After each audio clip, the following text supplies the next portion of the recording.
Okay, so welcome to I've lost count now of the number of you podcasts we've done. I think we're 13, 14 episodes, which is fantastic.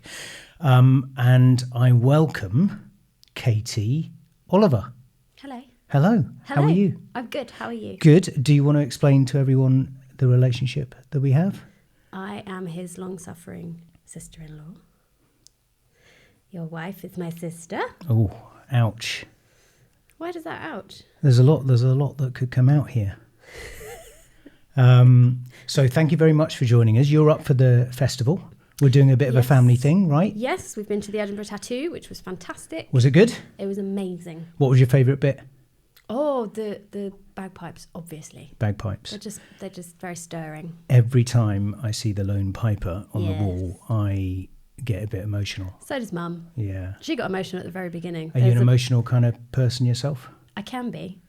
But usually only sad things. I'm not a very happy tear crier. Does that make sense? A happy tear crier. That's a new thing. A You know, happy when tear happy crier. things happen, I'm not really... Although I did cry when I held Oscar for the first time. Oh. Because he was an adorable little cherub. And for the listeners, Oscar's my son and is growing up fast, so he's no longer an adorable cherub. I would say he's an adorable rascal. But so then how would you describe Orla? Oh, let's not go there. So the reason we do the podcasts, we just talk real life, right? We just talk real life stuff. And the purpose of doing the podcast is really just for people to have things that resonate with them. Lots of times, I always say that people often feel lonely, isolated. They're going through different emotions at different times in their lives, and sometimes that can be isolating, and you can feel alone. And it helps to hear from others who have gone through similar stuff, right? And we had a quick coffee before we came in, and I told you all about my specific irrational hatred of being put in a box and defined, because I think life is about a constantly evolving, moving journey, right? Mm-hmm. But you kindly offered to come in and do a podcast, and you did so. There's one particular thing I think we want to talk about, and I just want to dive straight into it. We'll go all over the place, I'm sure, but there's a whole bag of crazy there's a whole bag here. of crazy stuff.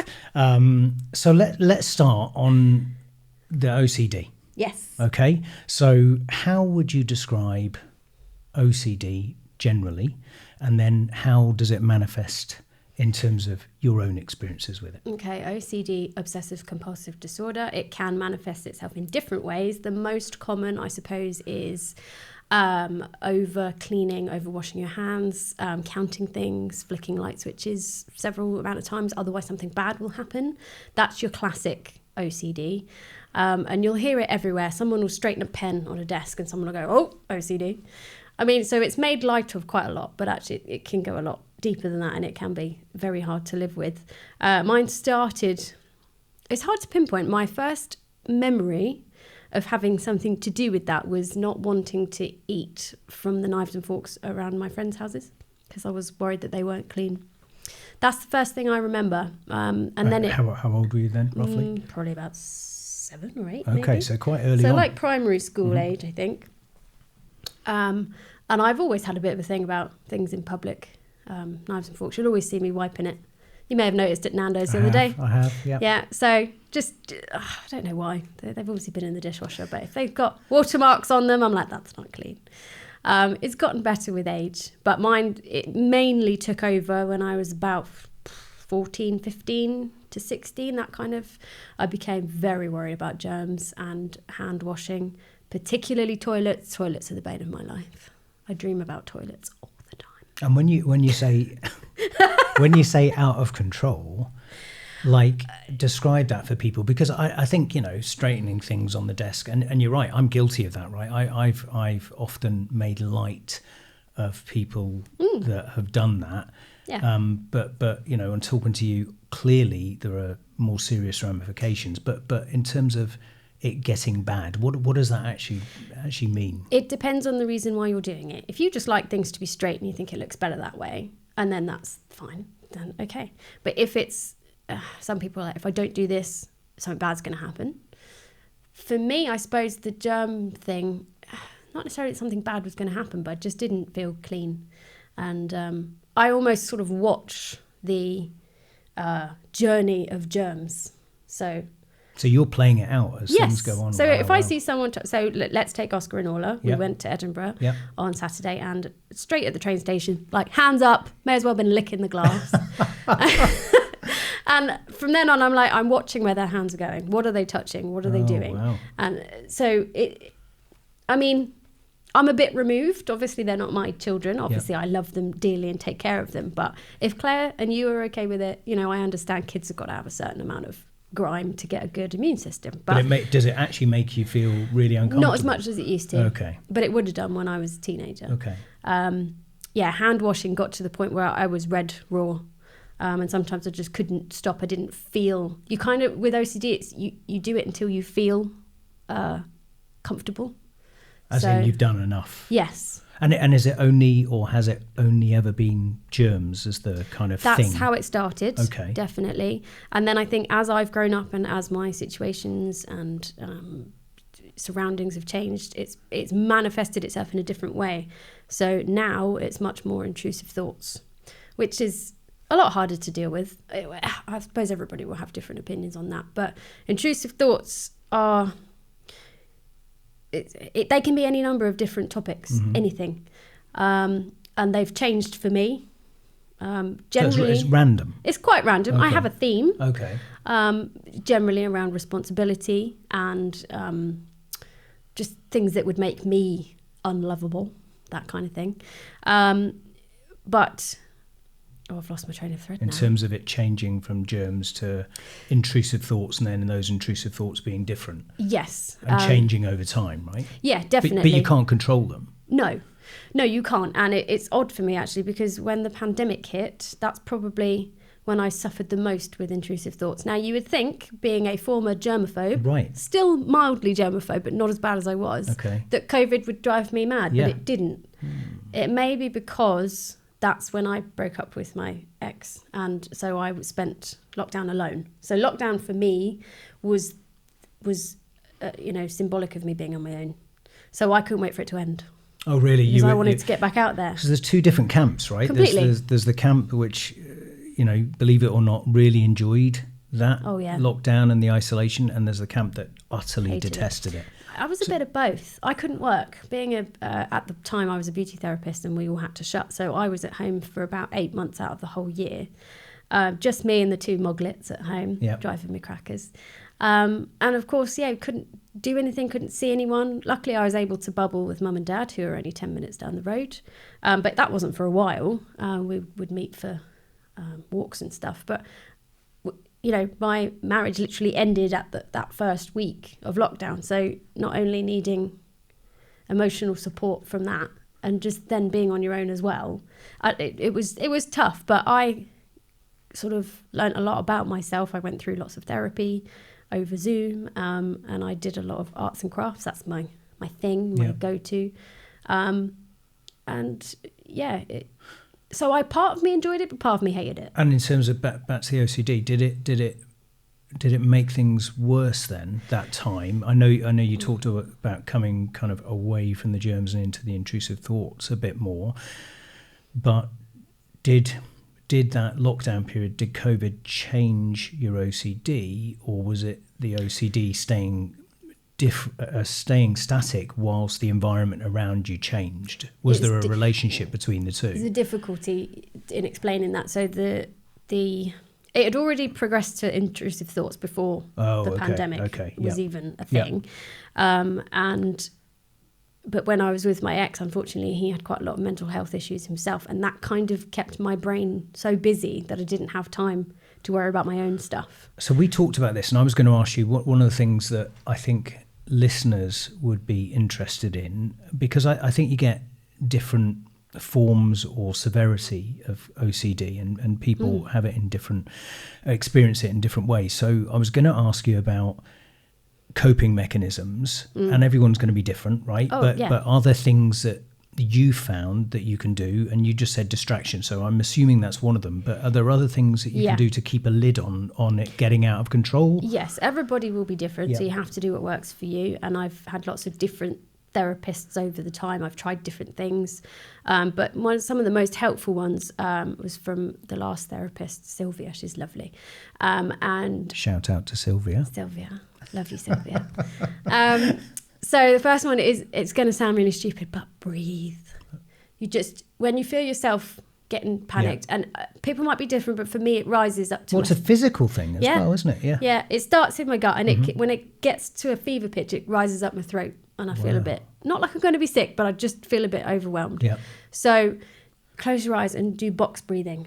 So you're going to go in for 4, hold for 4, out for 4, hold for 4. You don't have to breathe. Don't have to breathe deeply. And actually, if you breathe really deeply, you're almost upping your adrenaline.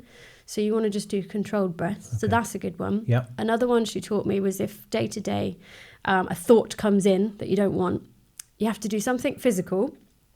So if you're out and about, you could, shake, you could stomp your feet. I wriggle my toes because I'm usually sat in front of somebody, so it would look silly to just flail about. Wriggle your toes. Oh, I don't know. I mean, it would give them something to laugh about, wouldn't it? Wriggle your toes. Think about what you had for dinner last night and say what colour the floor is. And you do that as many times as you need to. It stops that thought where it is, because if you don't stop it, you end up in this big cycle of gloom. Or you can do, and I would. So it's a distraction method that you just have to practice and work on. So those were a couple of really helpful tips that I had. And for me, distraction, I'm a huge Harry Potter nerd, so shout out to the Harry Potter nerds. I have it on repeat on Audible, and whenever if I'm home alone and there's silence, I'll put that on. It depends. I'll switch from that to music, but sometimes Harry Potter is better at taking me out of it. I've listened to it so much now that I don't have to concentrate. So my brain's just happily listening while I can concentrate on other things. But it's there for distraction. It's there, and it's comfort. So I can't stress that enough. Comfort when you are anxious is the best thing. So as find something you know and love, basically. Okay. It's no different to cuddling your teddy when you're a kid. Find something that makes you feel comfortable and safe, and go with it. It doesn't matter what it is, and it doesn't matter if other people think it's weird. Just do it. That's lovely. The best thing. Okay, so here's another question. Is you talked about therapy. Do you think that you'd have been able to get to those coping mechanisms, the way you manage the OCD, eventually without the therapy? Or do you, because there'll be lots of people out there that don't have access to it, even if they had a choice, right? Yes, of course. So, like, is that, in your opinion, is it really a kind of necessary intervention to help, or just a nice to have? It's difficult. I would say therapy is fantastic and everybody should have it. There is not one person on the planet that couldn't do with having someone to vent at and to try and unpick what's going on. I don't know if other people's brains are like it, but I describe my brain as a tangle of Christmas lights. I mean, where do you start? Are they coloured, or are they the same? Oh, it depends on my Contentious. They're obviously coloured because I'm a bright person. That's what I like. But yeah, so you need someone to help you untangle that giant mess, and you can't always do that yourself because you're too close to it, if that makes sense. Yeah, you need to step outside. You need someone who can look at it with a rational mind, because usually when I've got myself into a state, I'm so past rationality that so it would always be helpful. I know that if you're not lucky enough to be able to pay for it, you obviously have to go on very long waiting lists, but stick at it. And in the meantime, I've actually found things like Instagram and Facebook quite helpful if you follow the right pages. I was going to say that's a big statement, because a lot of people that I talk to hate it. I'm a tale of two halves, basically. Okay. There are some pages which are just full of just rubbish, right? Nonsense, bad advice. Yeah. But there's a few that are good for anxiety. They'll put up tips. They'll put up little videos. Okay. They'll talk you through stuff, and it's hard to find them. You have to kind of be recommended. But I think there's DL something anxiety. I'll need to check these links, but they're just good pages by people who have been through it. Yes, that's the key, isn't it? Lived experience, I think, is better. Yeah. So there's a book called Untangle Your Anxiety, and the people who wrote that, they're the people I follow. Okay. There's a fabulous girl called Dana, I think it's Mercer is her surname. She's actually not necessarily about mental health, but she's all about body positivity. Nice. That's really helped. Yeah. People that normalize stuff. So sometimes that can be a great tool. You have to be very careful with who you're following. Yeah. And if it doesn't make you happy, stop following them. If you're finding it works for you, then go for it. But sometimes it's like you say, the reason for this podcast, it's nice to know that there are people out there going through the same thing. Definitely. And it's full of stories. Yeah. I also follow good news pages. Always good news. So, well, that's one of the things I noticed about you early on, right? Early on is I switched on the news one day and it was almost like, oh, what are you watching that rubbish for? Yeah. So talk to us about the news in general, your opinions of it. Okay, that's a good description. So why? Tell us why. It's full of doom and gloom, and a lot of it you can't do anything about. Yeah, out of your control, right? Out of your control. Yeah. I live in a bubble. And that might be unhelpful to some people. Some people might think that that's a very silly way to live, but it's the way for me to cope with stuff, because I can't control bombs going off in Syria and awful behaviour. I'm not even going to go into it, all around the world. So by not watching it, I don't go to bed feeling depressed, because if you watch 10 o'clock news, that's the last thing you watch before you go to bed. And all you're seeing is all the sadness and all the rubbish in the world. Lots of people say it, and I wonder, there is definitely something in there about these humongous kind of global events that are going on, from war to financial challenges globally, to pandemics recently. I mean, it's global scale stuff, climate. And individually, we're out of control, and collectively we're out of control, actually. But individually, we can't change that thing. So, is control an important thing? When you say I live in a bubble, is that about being able to influence the things within your bubble, and that makes you kind of comfortable? Yes, control is a big thing with people with OCD. Again, Sylvia, therapist, said that I am at my most vulnerable when I am faced with uncertainty. Because I don't like it. I don't like not knowing what's going to happen. But at the same time, if you could promise me that only good things were going to happen, I'd be like, yeah, okay, fine, brilliant. I do like that aspect of the future. But at the same time, when you are in a situation, so for example, I'm 34 and a half. I am divorced. I've not got any kids. And at the moment, I'm single. That's not where I wanted to be at 34. So it's very hard to think positively and say, no, it's going to come. It's going to come for me, because my experience so far is that it's not worked out. Yeah. So from that point of view, if someone could promise me that Prince Charming is going to walk through the door and we're going to have lovely babies and live in a mansion, all that rubbish. Fairy tale, then it would be exciting. But because you don't know, having OCD, unfortunately, it jumps to the worst conclusion a lot. So it depends on where I am in my cycle, I suppose, of mental health, because you can be up and down. Yeah. If you're in a vulnerable state of mind, then you're going to be looking at the negative stuff. If you're in a positive state of mind, it'll be easier to look for the excitement in the future. If you took OCD out of the equation, would you call or describe yourself generally as a more pessimistic person or a more optimistic person? Forget the OCD. I'd like to say optimistic. Yeah, I would say optimistic, yeah. Because I look for the good in things and people. Yeah.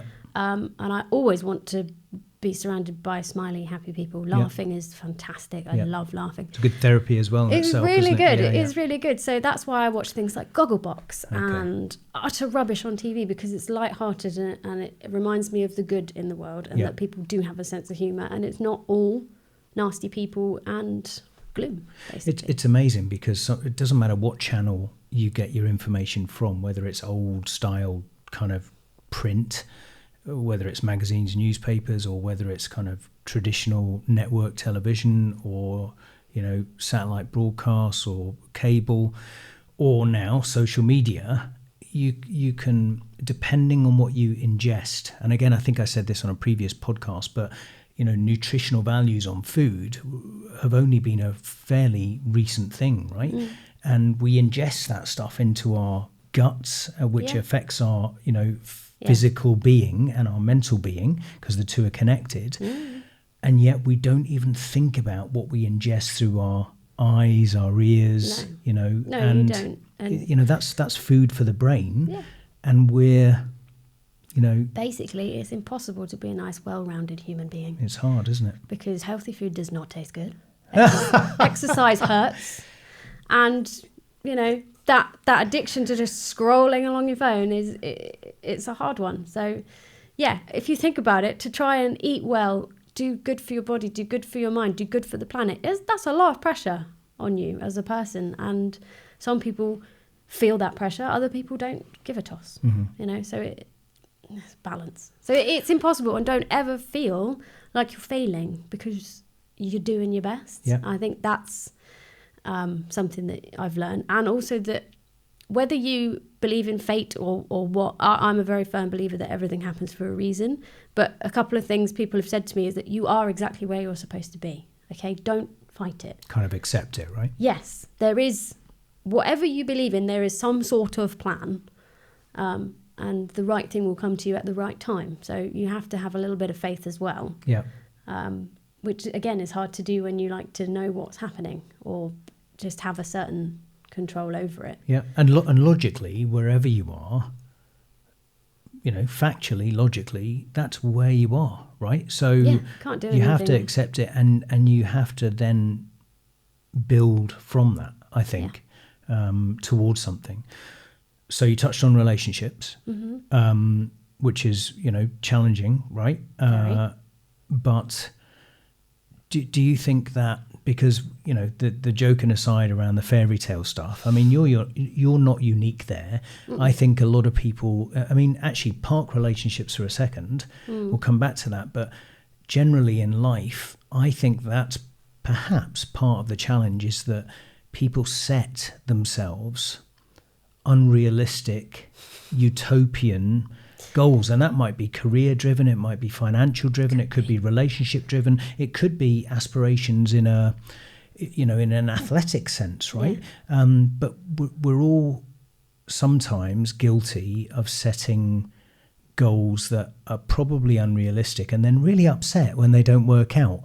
So then now switch back to relationships. Do you think your view on it has mellowed a bit, or are you resolute in terms of whatever that looks like? That's not important, but whatever you have as a vision there, are you resolute that must be perfect, or are you a bit more mellow and realistic about it? I don't think you can. I think once you've been through several, and especially through a marriage that sadly wasn't successful, it's you have to adapt your view. I mean, Disney's got a lot to answer for. I mean, we as you try your best as a parent to shield your children from the horribleness of the world, and give them these hopes and dreams. And sometimes, I don't know, you need to have a little pinch of reality in there. I never expected to be whisked off on a horse, but you do hope that someone will come along and just treat you the way you want to be treated. And be your partner. What I'm looking for is someone to share my life with, and to match my energy, and just be a team player. I can't stress that enough. You've got to be a team, because it's not, you do this and you do that. No, you have to come together. And I suppose what you're looking for is different. It's a bit like when I was buying my first house. I wanted a nice kitchen, a nice bathroom, and certain things. And I found it, very lucky, but it came at a cost of, it's on a very noisy road, and there's not a lot of storage, and there's no drive. And as you change and you grow up, you want different things. So now I want a utility room, and I want more storage, and I want a water softener, all the stuff that as you get older, you think, that's not quite as exciting as I thought it was. But that's the key bit then. So you've hit on it really, is that whoever is your match actually needs to be flexible and to put up adaptable. with me and my changing. God knows how we're going to find that person, but that's a key bit, isn't it? You know, the ability to, because nobody stays static, do they? No, of course and not. the relationship itself can't stay static. Otherwise, you don't grow together either, right? No, as long as you have your fundamental values and so things that will never change. Yeah. I can't think of an example. So, you know, family is very important to me. That won't ever change. Yeah. No smokers. That's never going to change. That kind of thing. Yeah. As long as you basically have a very similar outlook on life and an attitude, I think that's, you know, it doesn't matter if you've got other differences. Yeah. There is no perfect person, I have been frequently told. So, yeah, you just have to find someone that's going to, you know, you have that foundation together. Yeah. And then all the other things will, you know, you'll just learn to live in harmony, I think. Because, there is no perfect duo. So let's touch on the moggles, just briefly. The what? Is it the moggles? What do you call them? Moglets. Moglets. What are moggles then? I don't know, Paul, you've made that one up. I've made that one up. Well, that's a new word, moggles. Moglets. Moglets. Talk to us about the moglets. Kittens, I've got 2. And do they help? Are they companions? How Yes do you and view no. them? Are they pets? Are they friends? Bella Yeah. is an angel. Okay. Apart from when she's ripping up the furniture. Okay. Raffi, Slight problem there. a little bit, but yeah. Okay. Raffi, how do you describe him? He's an idiot. Okay. I adore him for it. Yeah. For it. So they're both just mongrel cats, whatever you call them. I think the moggies is the term. Okay. 2 tabbies. One, Raffi is about 6. Got him and his brother when they were little tiny babies. Unfortunately, Luca, his brother, ran away. Just before he was a year.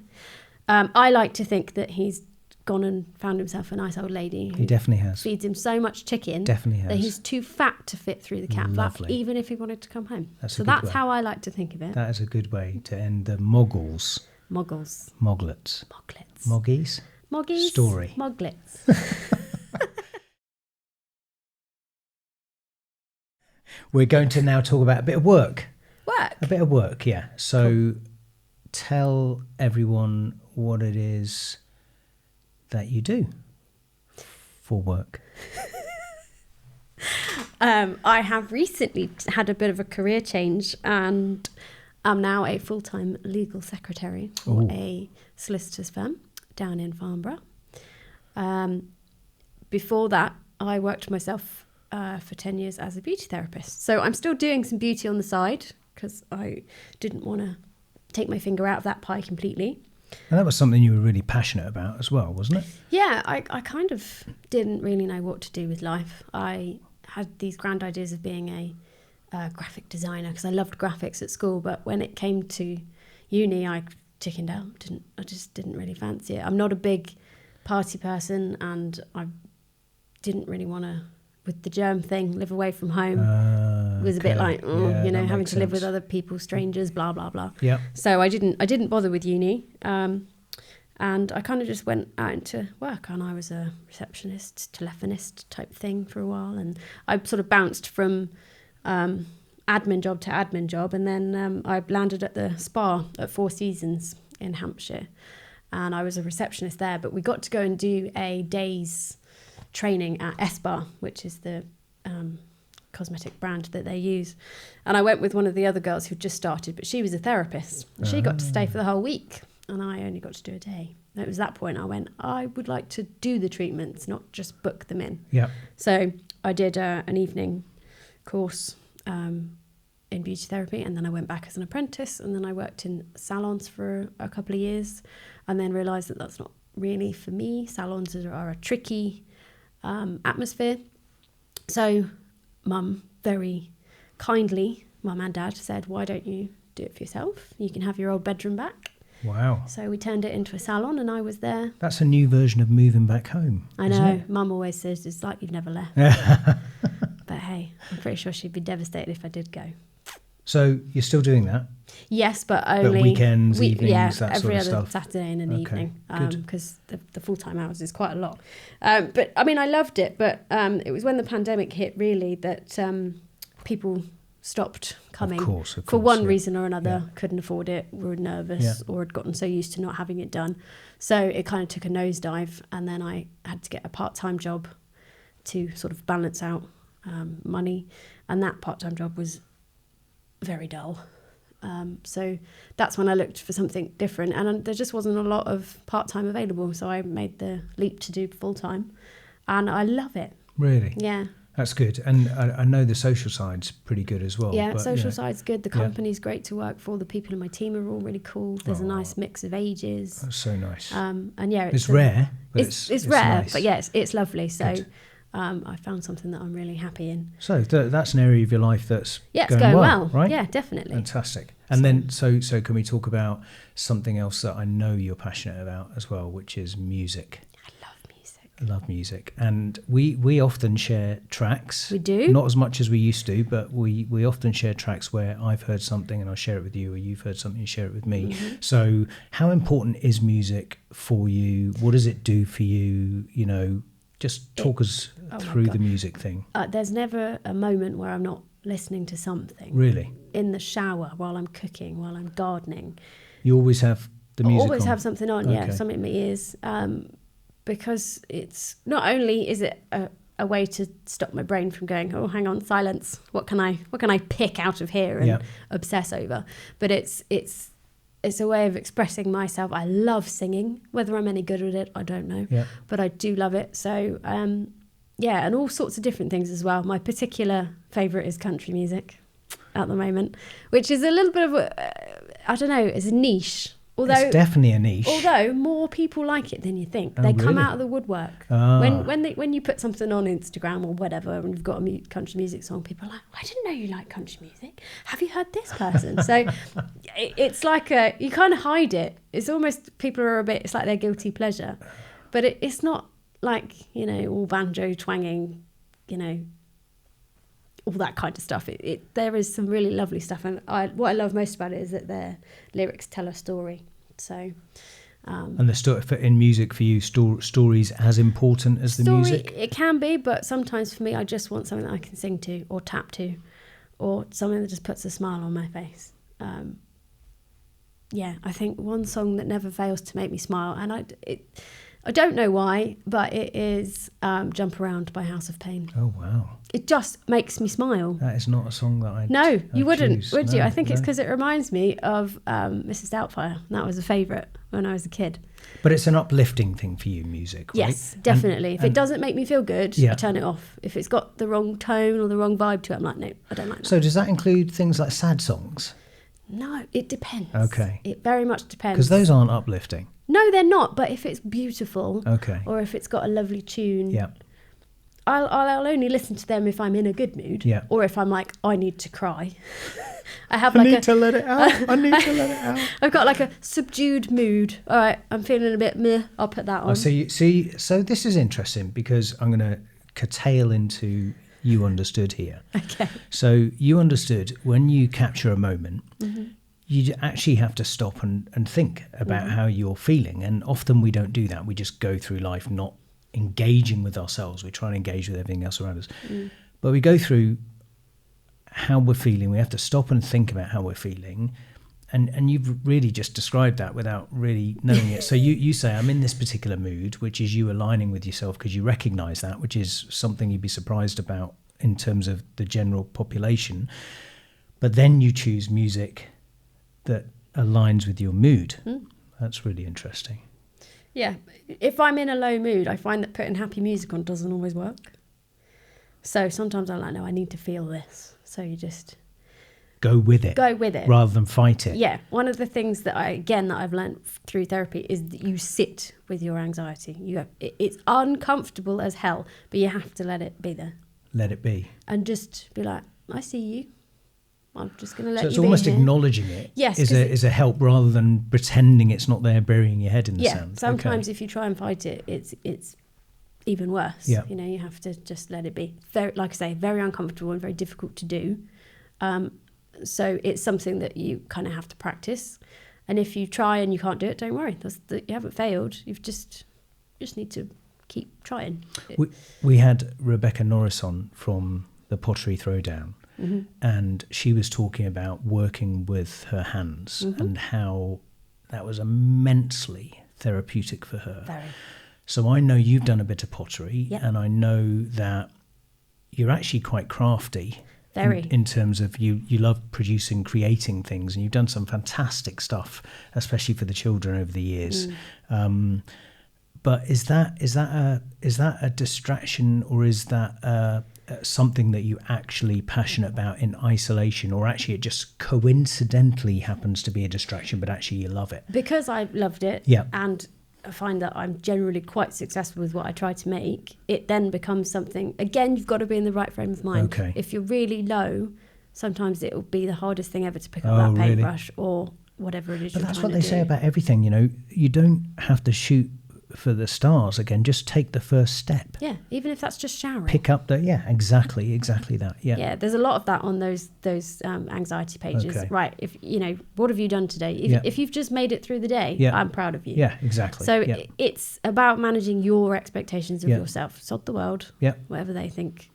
I know it's difficult because obviously with your jobs you have certain expectations. You have to show up for work, of course, but we keep saying it. Life is hard. Life is challenging. It is. Let's stop pretending it's not, everyone. I don't know whether it was easier time, as time. I don't think it was. No, I think it was just it can't different. have been. It was just different. I think there's less talking about it. Yeah, exactly. So what sort of stuff do you love making? Or is it literally anything and everything? How do you choose what to make? Well, what materials do you like the most? I don't know. Oh, I don't know yet. So it's you just go with the moment. Yeah. So I've done. To be honest, sewing is my main thing. Yeah. My grandma taught me how to sew. I got her old sewing machine. That's nice. And so that was kind of what started me. But I've done pottery courses. I've done faux calligraphy. What else have I done? I did paint by numbers over lockdown. That was really therapeutic. I loved that. You made Hector. I made Hector. Hector is, we should have bought him. We should have bought Hector. Hector is, so when Paul came to, you and Claire came down, was it Easter? Yeah, I think so, yeah. Whatever time, you came to see I my new spotted kitchen, something, yes. and you saw that on the wall I had one of those faux moose heads, which Yeah. was made out of fabric. Yeah. And you said, wow, that's quite cool. I really It was like cool. that. I loved it. So I decided, considering you live in the middle of nowhere in Scotland and that you love coos, I would make you a Highland coo. So I actually repurposed a fringe bag that I bought as part of my country obsession. Wow, but it wasn't quite fit for purpose. So I thought, do you know what I can do with that? I can turn that into a cow. And you've done an amazing job. And I promise the guest is going to be a bit freaked out, but I'm going to have to explain the context. But I will have Hector the Highland coo on the table or on somewhere on the wall. You need to put some pictures on the what is it you do every month? The email. The blog.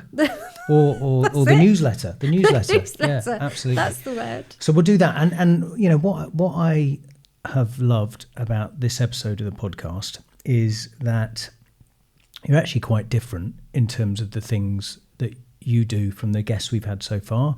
So, and in a good way, right? And so what unorthodox. No. So I think it's brilliant because what it does is it broadens the conversation, and that I guess it reinforces that whatever you need as an individual, it's about finding what works for you. Absolutely. Right? So people will come in and talk about exercise. I know you hate exercise, right? But my point is people gravitate towards that as a kind of self-therapy for themselves, and they love it because it's cathartic, right? But you have different tools, and that's the whole message, I think. Yes. Everyone has different ways. Absolutely. You do you. Yeah. I love that. As long as it's not harming anybody, do it. Spot on. So yeah, I think you've really got to find out what works for you, and don't be afraid of it. Own it. Own it. Embrace it. Yeah. Don't bury your head in the sand. No, don't do that. That's a very silly thing to do. Good. Okay. Well, we'll leave it there. Okay. Katy, it's been an absolute pleasure. I know you're a bit nervous, but it really has been a pleasure. And I think genuinely that the stuff we've talked about today will definitely help somebody out there. And that was the whole point of it. So thank you very much indeed for coming in. It was an honour to be asked. Superstar guest, and we'll have you back when you're in your castle. You can come in on the horse with the prince. He can wait outside, and we'll do the second version of the podcast. Katy, it's been a Sounds pleasure. good. Thank you very much. No problem. Thank All right, you. bye.